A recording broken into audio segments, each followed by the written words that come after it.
Hi all, welcome back to our YouTube channel. അപ്പോൾ ഇന്നത്തെ വീഡിയോയിൽ നമ്മൾ 6th സെമ്മിൻ്റെ മറ്റൊരു പേപ്പറായിട്ടുള്ള biotechnology, molecular biology and bio informatics എന്ന് പറയുന്ന പേപ്പറിൻ്റെ ക്വസ്റ്റ്യൻ പേപ്പറാണ് നോക്കുന്നത് 2022. നമ്മൾ ആദ്യം പറയുന്ന പോലെ 60 മാർക്കിനാണ് ക്വസ്റ്റ്യൻ.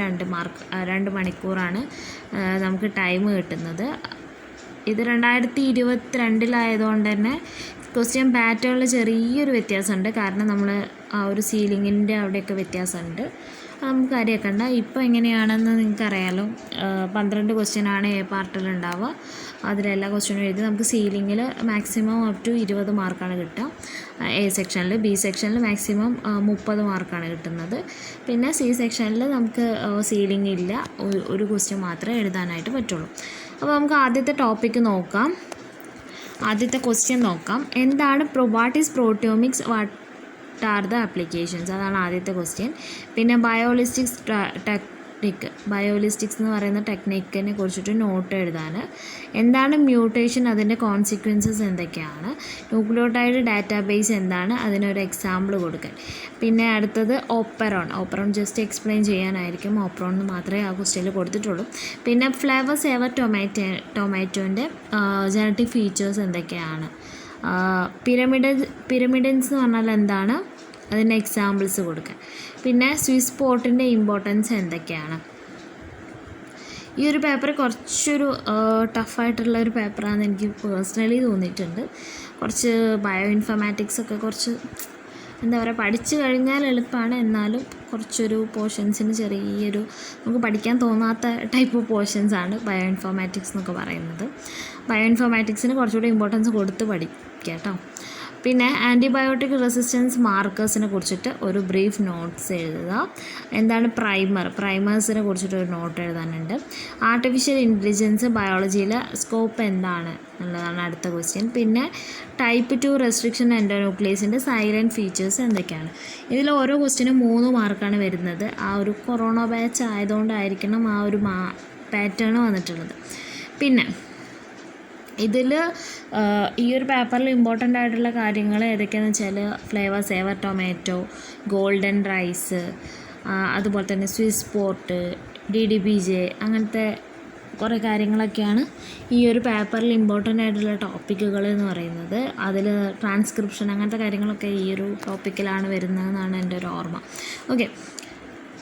പിന്നെ വന്നിട്ടുള്ള ക്വസ്റ്റ്യൻ എന്താണ്? മെച്യൂറായിട്ടുള്ള നമ്മളെ 5 മാർക്കിൻ്റെ ക്വസ്റ്റ്യൻ. ആദ്യം തന്നെ ഗോൾഡൻ റൈസ് ആണ് ചോദിച്ചത്. അതിൻ്റെ റീസൺ എന്താണ്, അതിനെ എന്തുകൊണ്ടാണ് ഗോൾഡൻ റൈസ് എന്ന് വിളിക്കുന്നത്, ആ ഒരു രീതിയിലുള്ളൊരു ക്വസ്റ്റ്യനാണ് ആദ്യം വന്നിട്ടുള്ളത്.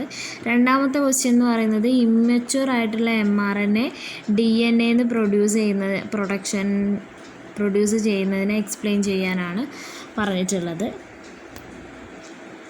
ഓക്കെ, അതായത് നമ്മുടെ ട്രാൻസ്ക്രിപ്ഷൻ. ഓക്കെ, ഇനി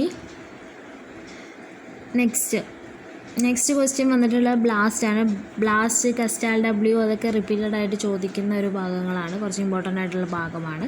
പിന്നെ ട്രാൻസ്ഫോർഡ് ബാക്ടീരിയ എങ്ങനെയാണ് സെലക്ട് ചെയ്യുന്നത്, എന്താണ് ട്രിപ്റ്റോഫാൻ, ഓപ്പറോണിൻ്റെ റെഗുലേഷൻ ജീൻസിനെ കുറിച്ച് ഡിസ്ക്രൈബ് ചെയ്യാൻ, മോളിക്കുലാർ പോളിജീനെ ഡിസ്ക്രൈബ് ചെയ്യാൻ, ഫ്ലേവർ സേവർ ടൊമാറ്റോ 2 തവണ ചോദിച്ചിട്ടുണ്ട്.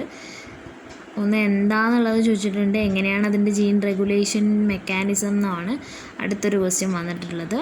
ഓക്കെ, ഇനി അത്രയാണ് ആ ഒരു 5 മാർക്കിൻ്റെ ക്വസ്റ്റ്യൻ. പിന്നെ ഇതിൽ വരുന്ന 11 മാർക്കിൻ്റെയാണ്. സാധാരണഗതിയിൽ എത്രയാണ് 10 മാർക്കിൻ്റെ ക്വസ്റ്റ്യനാണ് ഈ ഒരു സി പാർട്ടിൽ വരെ. ഇത് ക്വസ്റ്റ്യൻ പേപ്പർ അങ്ങനെ ആയതുകൊണ്ടാണ്. അതിൽ ആദ്യത്തെ ക്വസ്റ്റ്യൻ വന്നിട്ടുള്ളത് എന്താണ്? വേരിയസ് ആപ്ലിക്കേഷൻ, ബയോടെക്നോളജീൻ്റെ വേരിയസ് ആപ്ലിക്കേഷൻ, അതിൻ്റെ with special reference to environmental പൊല്യൂഷനുമായി ബന്ധപ്പെട്ടിട്ട് ബയോടെക്നോളജീൻ്റെ വേരിയസ് ആപ്ലിക്കേഷൻ, അതായത് നമ്മുടെ സൂപ്പർ ബഗ് അങ്ങനത്തെ കാര്യങ്ങളൊക്കെയാണ് വരുന്നത്. പിന്നെ ബയോളജിക്കൽ ഡാറ്റാബേസും അതിൻ്റെ സിഗ്നിഫിക്കൻസിനെ കുറിച്ചിട്ട് ഒരു എസ്സേ എഴുതാനാണ് മറ്റൊരു ക്വസ്റ്റ്യൻ വന്നിട്ടുള്ളത്. അപ്പോൾ ഇത്രയാണ് നമ്മുടെ biotechnology, molecular biology and bio informatics എന്ന് പറയുന്ന പേപ്പറിൽ വന്നിട്ടുള്ള ക്വസ്റ്റ്യൻസ്. ഈ പേപ്പർ അത്യാവശ്യം നല്ല രീതിയിൽ തന്നെ പഠിക്കാനുണ്ട്. ഒരുപാട് ക്വസ്റ്റ്യൻസ് ഈ ഒരു പേപ്പറിലുണ്ട്. കുറേ കാര്യങ്ങൾ കവർ ചെയ്ത് പോകാനുണ്ട്. അപ്പോൾ നന്നായിട്ട് പഠിക്കുക ഈ ഒരു പേപ്പർ.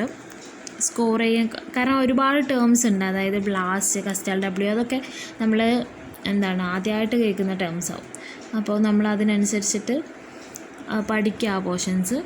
അപ്പോൾ നിങ്ങൾക്ക് ഇതിൽ ഏതെങ്കിലും ടോപ്പിക്സ് വീഡിയോ വേണമെന്നുണ്ടെങ്കിൽ കമൻറ്റ് ചെയ്യാൻ മറക്കണ്ട.